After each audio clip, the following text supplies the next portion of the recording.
Today's watch has somewhat of an interesting story. It's from a designer, a watch designer, and he's been designing watches for other brands for quite some time.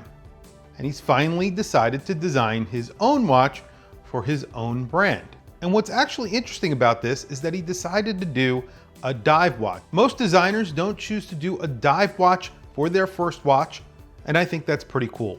This one's really interesting, so let's flip the camera and take a look at a watch designed by a watch designer for a watch designer. And here is the watch. And you can see the design here is very straightforward, a very clean designed dive watch. There are little elements here that are very interesting. So you have a very clean dial. It is a black dial with a triangle at the 6 o'clock position, something that I haven't seen before.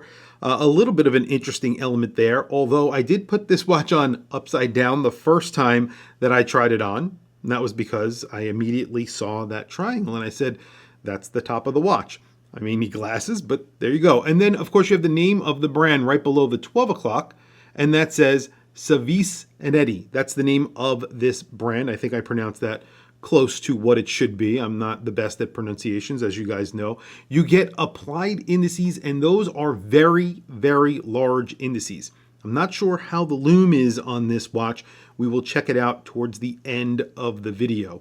And then right above that 6 o'clock triangle, that upside down triangle, it says caliber automatic, water resistant, 300 meters. Now, I don't think it needs to say all of that. I would probably remove the caliber automatic and maybe just put automatic or not put anything at all, in my opinion. And then below that, where that triangle is, the tip of that triangle, it says Croatian design, because this is designed in Croatia. So this is where he works out of, and this is where he lives, and he designs watches from there for brands around the world. The case on this watch is very interesting. When you turn on its side, you're going to see this sort of extra structure on the left side of the case, and then on the crown side you have the same structure which acts as a crown guard, and it's pretty symmetrical. You have an S on the crown, that's for the brand name, and then you have drilled lugs. And when you turn it on its side and you look at it lug down, it's still symmetrical because you have this on both sides. You have that jut out on both sides of the case. So I think that was intentional. They want it to be as symmetrical as possible, and it does work.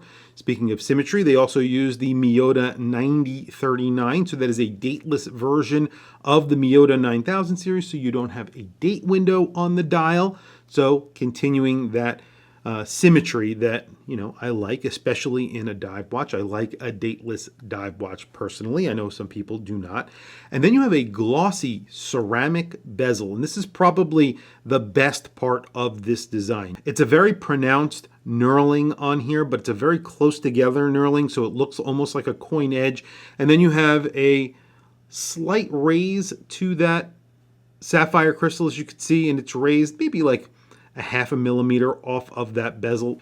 So measurements on here, this is essentially a 40 millimeter watch. It's like 39.7 millimeters, 0.8 millimeters, depending on where you grab it, even if you grab it at these extremities on the case. And then you have a 12.7 millimeter thickness, that's including the sapphire crystal. You have a flat case back, so it's, on the thinner side, but I wouldn't call it thin. And then the lug to lug is around 46.7 millimeters. However, it is much larger because you do have male end links on this strap. So I would say this could be worn on a regular strap if you want it. They're giving it to you with these end links, and these end links do extend the watch a little bit further lug to lug wise. So if you have a smaller wrist, I wouldn't wear it on this type of strap with these metal end links. I would wear it on a traditional rubber strap, in my opinion. My wrist, it doesn't look bad, but you'll see what I'm saying in just a few seconds. And then you have this really cool buckle on here. It does have on-the-fly micro adjust built into it. They are offering this on a bracelet as well, and I believe that with the bracelet you are getting the same on-the-fly micro adjust milled, and it has this little checkered flag design on here for a dive watch. I don't know if it makes all that much sense, but I think it looks good. And then again, the logo right there, double push button, as you can see, and it's really nicely made. You have a tab here to adjust, and it says adjust in large letters right there, and that's it. On my wrist today, I have a very interesting watch from Northern Watches. This has a snowflake on the dial that is impressed into the dial. However, you can't really see it in this lighting. You have to really look at it closely. And this gets a bronze case with these sort of turned wire lugs. Very interesting design, and just overall very interesting watch.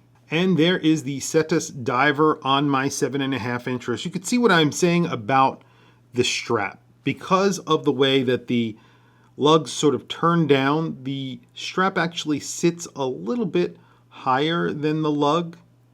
And, you know, I think it looks good, but I think it could look a little bit better without these end links. So if you put a traditional rubber strap on here, maybe they should give that option if you want a regular rubber strap, or just wear it on the bracelet. I've seen it on the bracelet and it looks really good on the bracelet. I don't have the bracelet to show you guys, but I would say wear it on the bracelet if you like this watch. If you really want to wear it on a strap and you have a smaller wrist than me, you're going to really have to think about how you're going to wear it on a strap. But other than that, overall, I think this is a pretty good looking watch with a somewhat distinct design for a dive watch. Like I said, I have a 7.5 inch wrist. This is around 12.7 millimeters thick, 300 meters of water resistance. You get a lug to lug of around 46 millimeters, but it comes in at around 52 millimeters with the end links. And then of course, this is a 40 millimeter watch, just under 40 millimeters.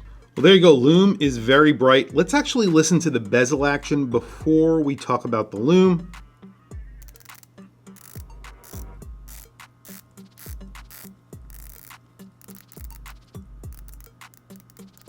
Bezel action feels really nice, pretty distinct clicks, and overall, I really like the bezel because the bezel is that glossy orangey red color.